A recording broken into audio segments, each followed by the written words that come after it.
আল্লাহ এই কথা কিন্তু বললেন না যে তোমার পাড়ার লোককে বাঁচাও, আল্লাহ বললেন না যে গ্রামের মৌলবীকে বাঁচাও, আল্লাহ বললেন কাকে?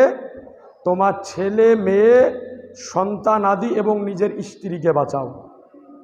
তো আজিজানে মোহতারাম, জাহান্নামের যে ভয়াবহতা, এই ভয়াবহতা থেকে আমরা সকলে বাঁচতে চাই, যে আল্লাহ যেন জাহান্নামের আগুনে আমাদেরকে না জ্বালায়, নাকি বলছেন?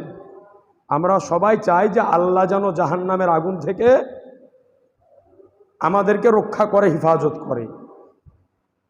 তো আজিজানে মোহতারাম, আমরা নিজেরা বাঁচতে চাই, কিন্তু আমার আহলে বর্গকে আমরা বাঁচাতে চাই না,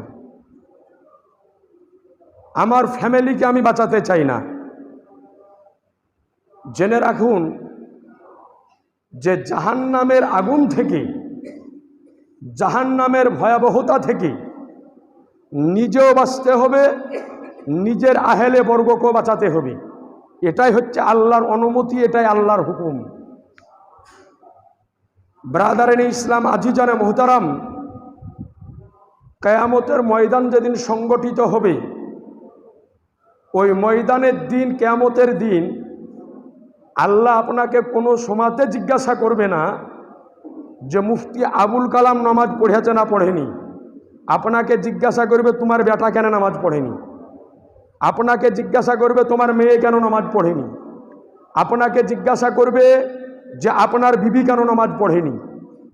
কিন্তু আমাদের আলাম হলো এটা যে আমার ছেলে নামাজ পড়ুক নাহি না পড়ুক আমার যায় আসে না, আমার মেয়ে নামাজি হোক নাহি না হোক আমার যায় আসে না, আমার বিবি নামাজি হোক নাহি না হোক যায় আসে না।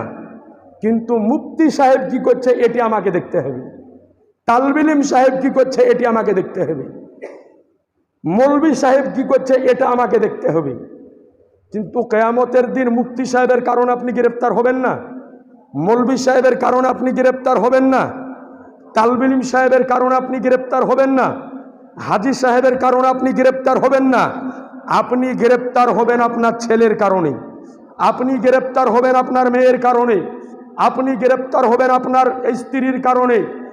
আপনি তো ফজরের আজান হলো, আপনি ভালো করে উঠে অজু বানিয়ে মসজিদে নামাজ পড়তে চলে আসলেন, কিন্তু আপনার 22 বছর 25 বছর 30 বছরের ছেলে, দুই ছেলের বাপ বিছানায় আরাম করে ঘুমিয়ে থাকলো, আপনি নিজে নামাজ পড়ে নিলেন, কিন্তু আপনার ছেলে নামাজ পড়ল না, আপনার বিবি নামাজ পড়ল না। এটা যদি আপনি খেয়াল না করেন, কিয়ামতের দিন এই হিসাবটা আপনাকে সর্বপ্রথমে দিতে হবে।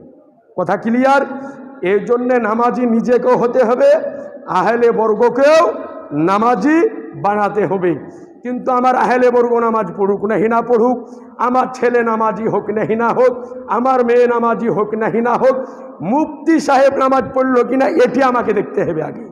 আজিজানে মোহতারাম, ব্রাদারানে ইসলাম, তো সুতরাং আপনাদেরকে জানিয়ে রাখি যে নিজে যেমন নামাজি, নিজের ছেলেকেও নামাজি বানাতে হবে। জেনে রাখবেন, নামাজ যেমন জান্নাতের চাবি, নামাজ হলো আবার জাহান্নামের চাবি। কেমন? নামাজ পড়ে জান্নাতও পাওয়া যায়, নামাজ পড়ে জাহান্নামও পাওয়া যায়। কিয়ামতের দিন নামাজি জান্নাতে যাবে, আবার কিয়ামতের দিন নামাজি জাহান্নামে যাবে। সহিহ মুসলিমের হাদিসে এসছে, রসুলে কায়নাত সাল্লাল্লাহু আলাইহি ওয়াসাল্লাম বলেন যে কয়েক রকমের ব্যক্তির ইবাদত আল্লাহর দরবারে পর্যন্ত যায় না।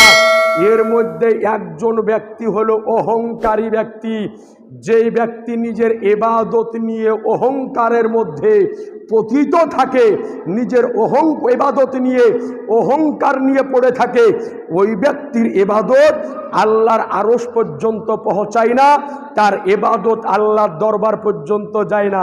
কোনো ব্যক্তির নিয়াত যদি হয় যে আমি নামাজ পড়ছি, লোকে আমাকে নামাজি বলবে, লোকের সামনে নামাজ নিয়ে ফখর যদি করে যে বাপরে আমার চাইতে বড় নামাজি আর মনে হয় কেউ নাই, আমি মনে হয় বড় নামাজি, এই রকম নামাজি ব্যক্তি যদি হয়, তাহলে তার জন্য আল্লাহর জাহান্নাম অপেক্ষা করছে।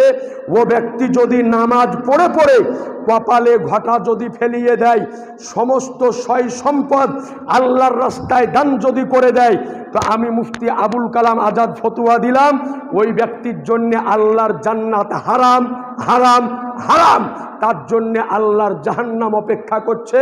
তাকে জাহান্নাম থেকে বাঁচাতে কোনো ব্যক্তির ক্ষমতা নাই, তাকে জাহান্নামে যেতেই হবে।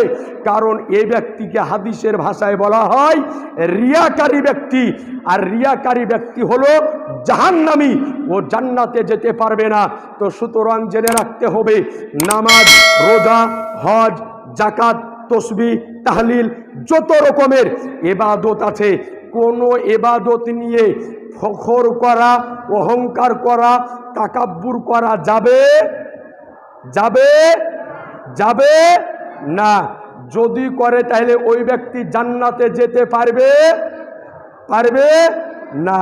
তো সুতরাং এইবার আপনাকে নিয়ে যাই, নামাজ তো আমি আপনি পড়ব, নামাজ আমাকে আপনাকে পড়তে হবে। একটা ছোট্ট কথা আপনাকে বুঝাই।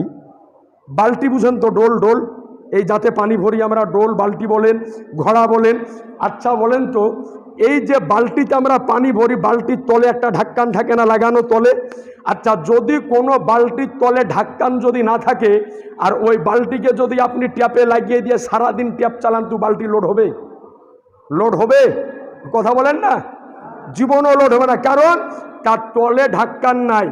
তো নামাজ আপনি যদি পড়েন, ইবাদত যদি করেন, তো তলাতে আপনাকে ঢাক্কান লাগাতে হবে। ওই ঢাক্কানটার নাম হচ্ছে আকীদা, অর্থাৎ বিশ্বাসটা, আকীদাটা সঠিক হতে হবে। আপনার আকীদা যদি বেঠিক হয়, আকীদা যদি ভুল হয়, আকীদা যদি খারাপ হয়, তো আপনি কিয়ামত পর্যন্ত যদি নামাজ পড়েন, তো যেমন ওই বিনা ঢাক্কানালা বালতিতে পানি লোড হবে না, ও নামাজও আপনার আল্লাহর দরবারে কবুল হবে না। যেমন আপনাকে বলে দিই, আকীদার মধ্যে যতগুলি আহলে সুন্নাত ওয়াল জামাত ব্যতিরিকে যতগুলি দল আছে, প্রত্যেকটা দল হচ্ছে গুমরাহ, খারাপ, জাহান্নামী, পথভ্রষ্ট এবং বেদাতি দল, আহলে সুন্নাত ওয়াল জামাত ছাড়া। এখন আমাদের মধ্যে কিছু লোক